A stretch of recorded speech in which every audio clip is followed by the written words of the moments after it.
మనకి ఎవరు మెప్పు కావాలండి? మనుషుల మెప్పు మనమేం చేసుకుంటాం చెప్పండి? మనిషి ఇవాళ మెచ్చుకుంటాడు, రేపు తిడతాడు. ఇవాళ ప్రేమిస్తాడు, రేపు ద్వేషిస్తాడు. మనుషుల మెప్పు మన కన్నులకు అంధత్వాన్ని కలుగజేస్తుంది. మనిషి అవసరాన్ని బట్టి పొగుడుతాడు, అవకాశాన్ని బట్టి మాట్లాడతాడు. అవసరం తీరిపోయిన తర్వాత మనల్ని విడిచిపెడతాడు. మన గురించి ఒకనాడు గొప్పగా మాట్లాడిన వాడే తర్వాత చెడగా మాట్లాడటం మొదలు పెడతాడు. బట్ దేవుని పిల్లారా, ఎప్పుడు మనుషుల మెప్పులు కోరుకోకూడదండి. దైవ సంబంధమైన విషయాల్లో మరి ముఖ్యంగా మనుషులను మెప్పించడానికి, మనుషులు మనల్ని మెచ్చుకోవడానికి, వారి మెప్పు పొందడానికి మనం ఎప్పుడు కూడా ప్రయత్నించకూడదు. ఎందుకంటే మనం క్రైస్తవులు. మన మాట నిక్కచ్చుగా ఉండాలి.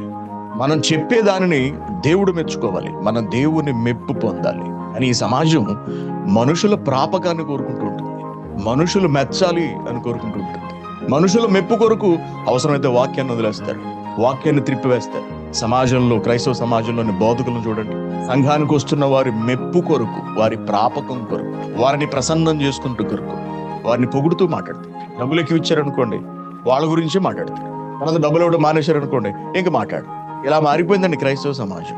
క్రైస్తవులు కూడా మనుషుల మెప్పులు కోరుకుంటుంటే ఇక మిగిలిన సమాజం ఎలా బ్రతుకుతుందో ఆలోచించండి, ఎలా బ్రతకగలదో ఆలోచించండి.